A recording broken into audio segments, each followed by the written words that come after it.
What's going on, everyone? Jersey Joe here with another video for you guys. So like I said in my last video, my channel update, I want to start branching out in different areas. Now that hockey news is coming in a lot slower, there's really not a lot for me to talk about, but I still want to create content. I still want to engage with you guys and you know, just get myself out there a little bit more. And so I was thinking, why not start a how-to hockey series, since I am an aspiring hockey player. I started about a year ago, and I feel like I know enough now to give you guys some tips and some pointers, and I'm also fresh enough a beginner to understand what problems you may be having as an adult learn to skate or learn to play a hockey player, because it really is a different world when you're coming into it as an adult. You don't have a lot of free time, you don't have really a lot of leagues around the area. If you do, they're kind of beer leagues, so people have a bit of a higher skill level than you. So it's really confusing to meander all these things and figure out where to go. And so I wanted to create this series to kind of give you a bit of a starting point. So this specific video is going to be about the equipment you need to buy before you start anything. Obviously, you want ice skates, you want to learn how to ice skate. But I'm going to include ice skates with all of the other gear that you're going to need. And the reason I'm doing this is because when I initially went out to buy gear about a year ago, I read up online what was needed. I gave myself a budget. I looked on Amazon, I looked on a couple different websites, and I was able to get a decent price point for all the gear I thought I needed. It turns out though, most of those guides, they skip the small things that you're going to need to buy. They give you the big stuff. You're going to need your helmet, your pads, you're going to need your pants, skates, stick, gloves, you know the whole deal. They don't explain that you're going to need a lot of stuff underneath that equipment, or you're going to need a lot of things to maintain that equipment, including a bag. I didn't have a bag for 6 months, and it was a pain in the ass trying to just drag things around in duffel bags. I mean, I went to an ice skating rink I had to wear my pads because they just didn't fit in my duffel bag. I couldn't carry them because I was carrying my skates and my stick. And it was just a pain in the ass. I went out that day and splurged on a really nice Bauer bag, so it's definitely worth the money. But no one told me that. No one explained these things. And so that's why I'm hoping to get that kind of information to you guys right now. So what I'm going to do is go through and explain all the things that I own, all the gear that I own, what you should be looking for when you're shopping for it yourself, and really going into the nitty-gritty of little things you might not realize, like you need ice skating socks. Did not know you needed ice skating socks. Went to the hockey store, I saw the booth for them, and I realized there's a lot I really didn't realize that I needed. So it actually ended up being about maybe double the amount of items I needed. Not double the price, because they are cheap, but I'm talking about, 6-7 different items I didn't realize I needed when I went shopping. So hopefully this guide will help you guys out, and when you go, get your gear for the first time, you're going to be a lot more knowledgeable, and it'll be a lot easier for you to get it. So let's get started. So the first thing I want to bring up is by far the most important piece of equipment you're going to buy, and usually the most expensive, or at least it should be the most expensive, and that is your skates. So I had a bit of a horror story in terms of skates. I'm 6'4", close to 215 pounds, and the first time I stepped on an ice rink, I think I was 21 years old, and then the next time I was 24, and that was last August. So I'm a big guy, and I pretty much compare myself ice skating to that of putting a refrigerator on skates and pushing it across the ice. I was horrific. I was the worst bender you've ever seen. If you Google bender on Google Images and you see the most egregious example of a bender, I was worse. I guarantee you I was worse. I couldn't move. I could stand up, but the second I tried to move, my ankles completely split, and it was terrible. And so I had to build up that ankle strength, and I had to get good skates. For a big guy like me, I could not use rental skates when I went to public skates at the nearby rink. It wasn't going to cut it. I went to a learn to skate class, and they gave me these rental skates, and immediately the instructor said, I can't help you, you need to get your own skates. Just because what happens is when you have rental skates, the boot it's not stiff, and your ankles are going to be wobbling all over the place. When you have a brand new skate, even though you break it in, they're brand new, that's nice and stiff. It's going to support you. And that's something you're going to want when you go out and skate for the first time. You're going to want a nice, stiff, supportive boot. And there's a couple other things too. I initially was wearing size 12 skates. I'm a size 12 shoe. I figured, you know, it makes sense. It turns out, for skates, you want about a size and a half to even 2 sizes smaller than your shoe size, because what happens with shoes is you're going to have a lot of room. You don't realize how much room you have in your normal walking shoes. You don't want that room with skates. You want it to be almost as snug as possible without pinching your toes or your ankle.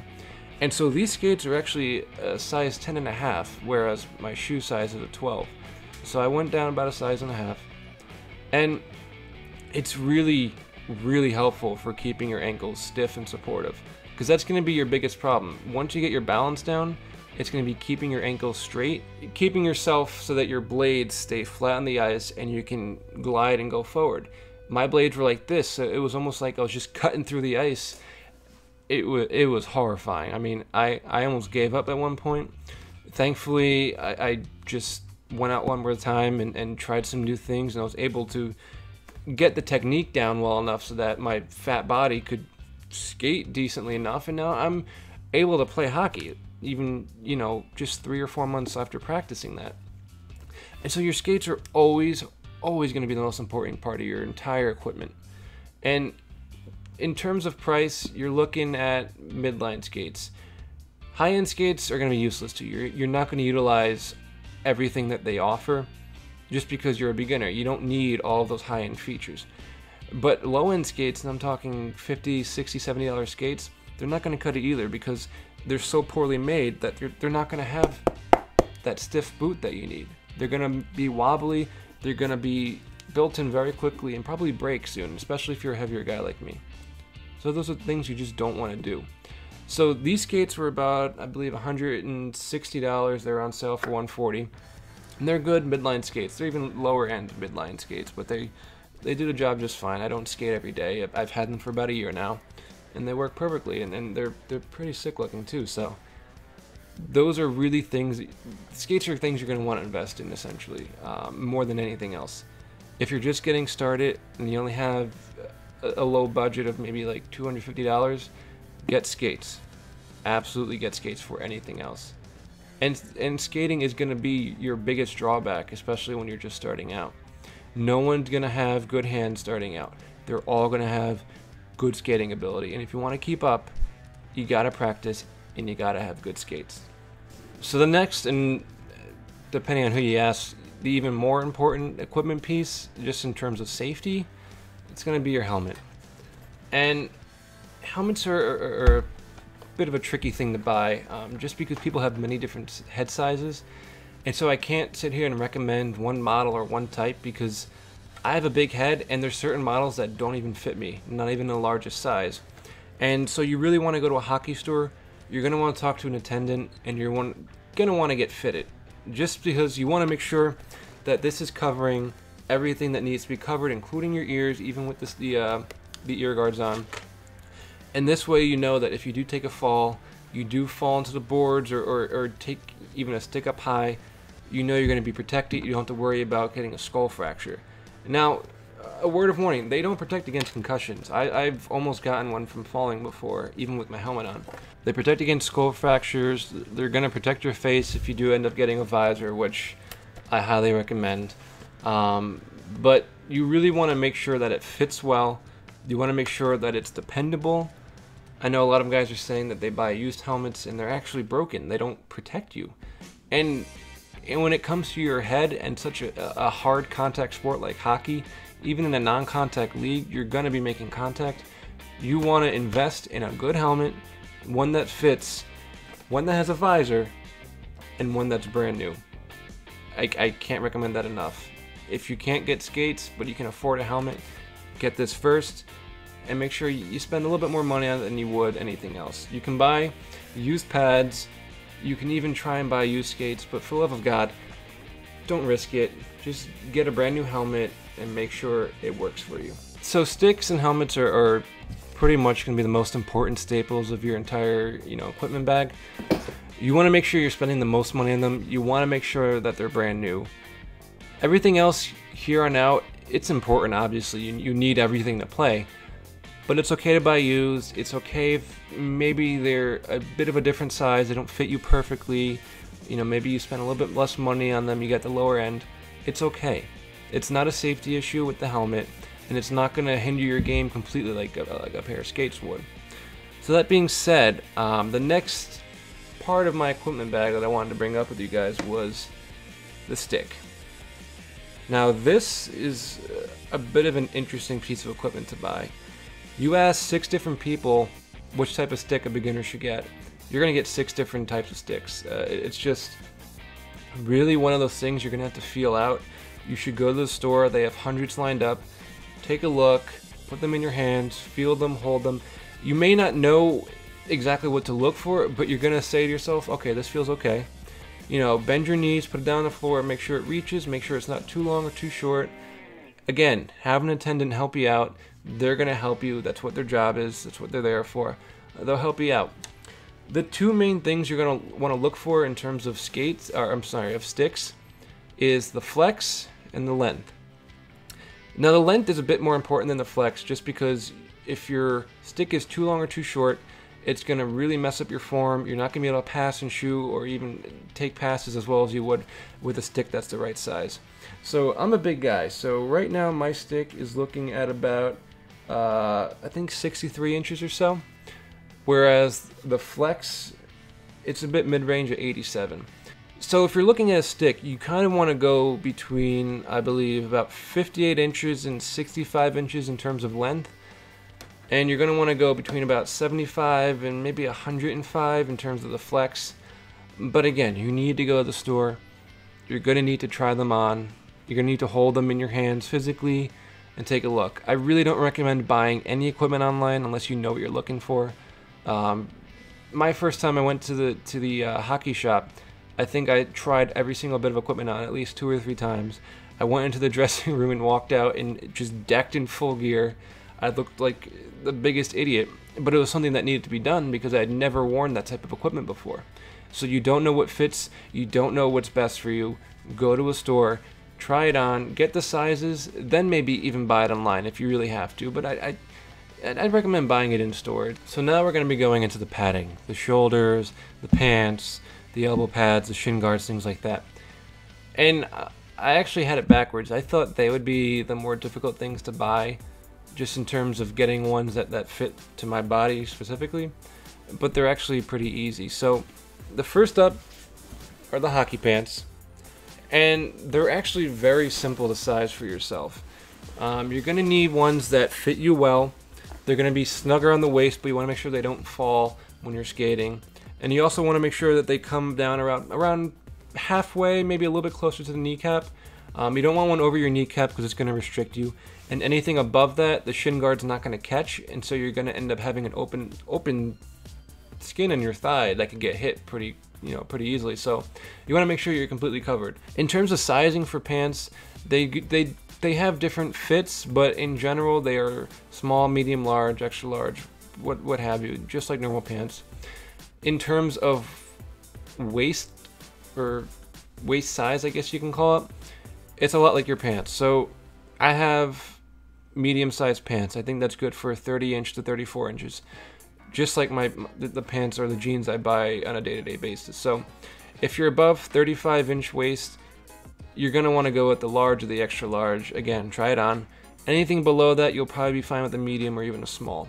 If you're smaller than that, you may want to look into the junior section or something like that. So once you have your pants, you're going to want to move on to your shoulder pads, or even just pads as most people call them.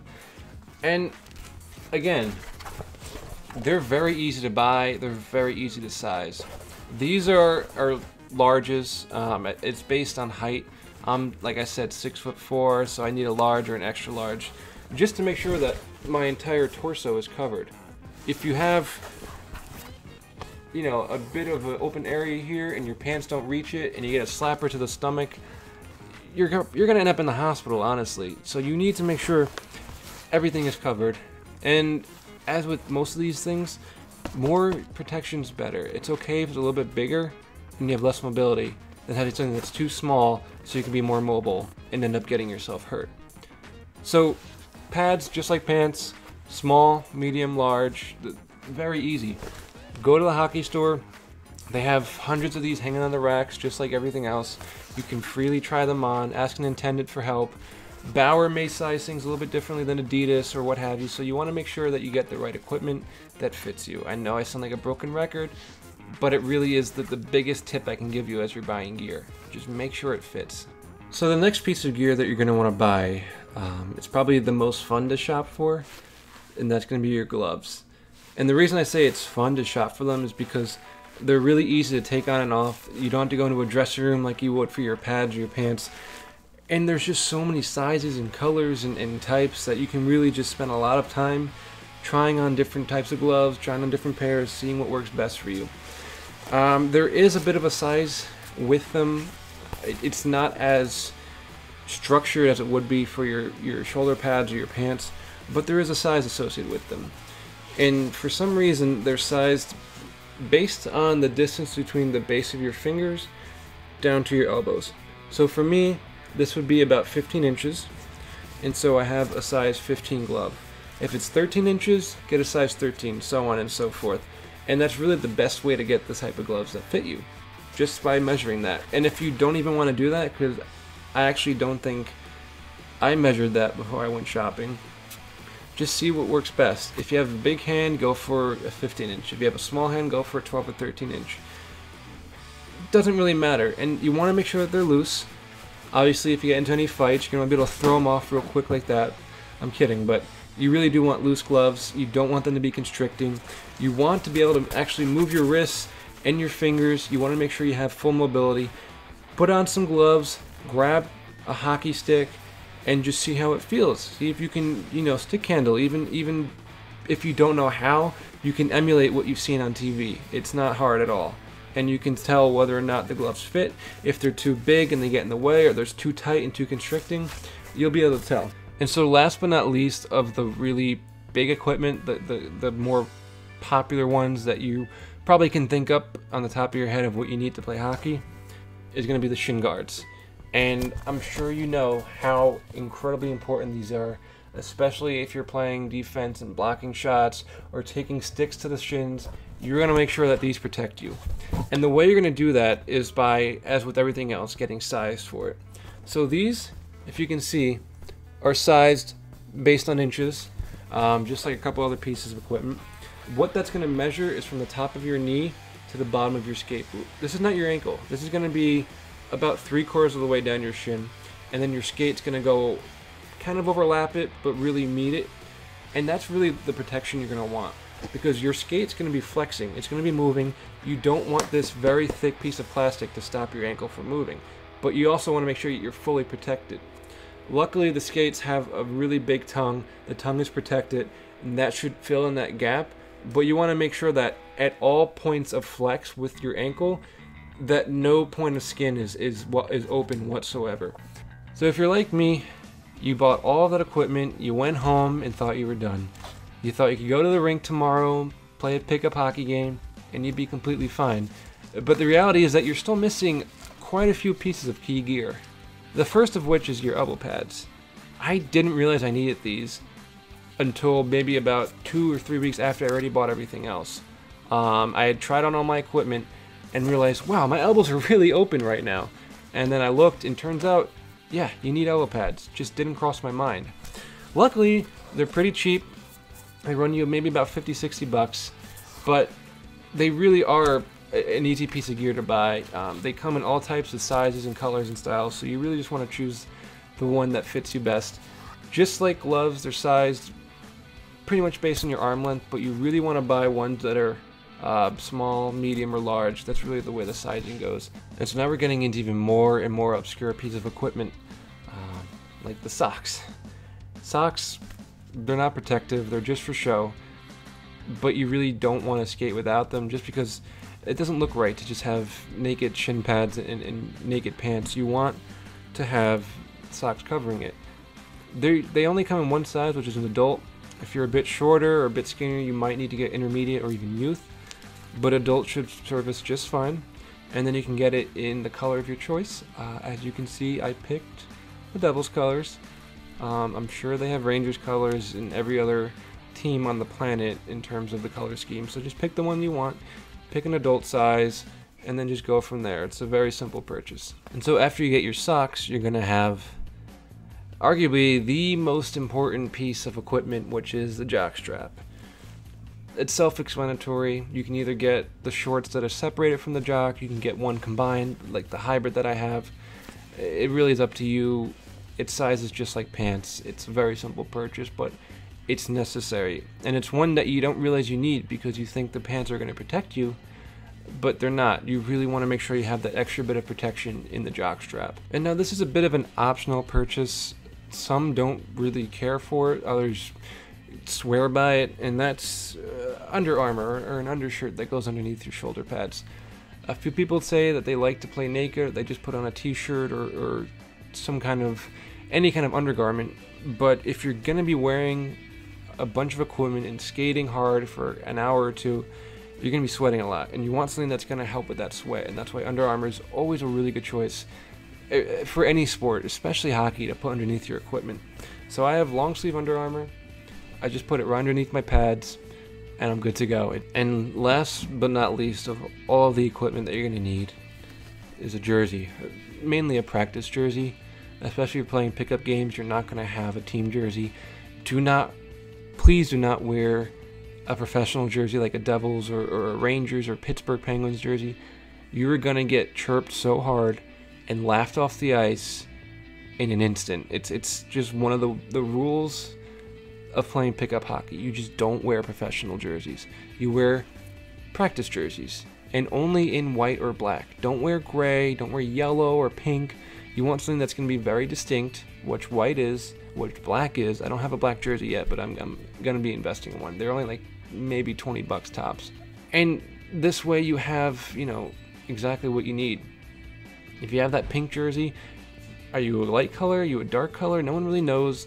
It's going to be hard to differentiate between what team you're on. So you want to make sure it's easy. So white or black, and make sure it's just a practice jersey.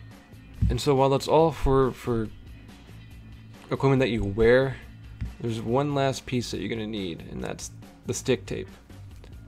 And if you don't know what it's for, it's really for grip, but it's also for style, it's for personalization of your stick. You're going to want to cover the blade of your stick with it, as you can see here, and this allows for a lot more spin and a lot more control on the puck. And if you're feeling kind of bored, or you really just want to add some personalization, you can wrap some tape around the handle. I didn't do this actually, my friend did. I'm taking his word for it. That's how you do it. I'm not sure, but it feels good. The grip is there. It's much easier to hold than just the composite stick by itself. And so you want to make sure you invest in this, and you're going to use a lot of it. It does wear down pretty quickly. You're going to be retaping it and fixing it up, so you're going to want to buy at least maybe 3 or 4 rolls your first time around. This way you're good for the first couple of months or so of playing. And that's pretty much everything. I think I covered all the little tidbits and things that you really may not know as you're going to the hockey shop for your first time. You may not know that you need a jockstrap, or you need stick tape, or you need elbow pads. And I'm speaking from experience because I've had to make 3 or 4 trips to the hockey store just to get everything I need. You also need a hockey bag, so make sure you don't forget that. I tried to fit all of this stuff in a duffel bag, and like I said, it does not work. And there's nothing worse than walking across the parking lot in full gear in 95-degree weather because you don't have a bag that fits it. So make sure you invest in a bag.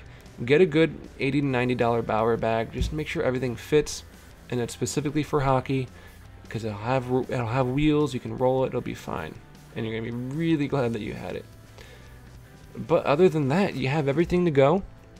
You can buy all this, wear it onto the ice, and be good for a while. This gear should last you, if you're a part-time player, at least 3-4 years, maybe even more. The only thing I would think about replacing are the skates, depending on how much wear and tear they have on them. And as always, ask questions. I have a lot of information that I didn't put in this video, a lot of pricing, a lot of styling, things like that just really aren't appropriate for an intro video like this. So leave any questions or comments down below. click the subscribe button, because I'm going to be doing a lot more of these videos, especially on the nuances of being a player once you have the equipment. And it's really going to be a nice little mini series for someone who's just starting out. So as always, thanks for watching, have a great time, and let's go Devils.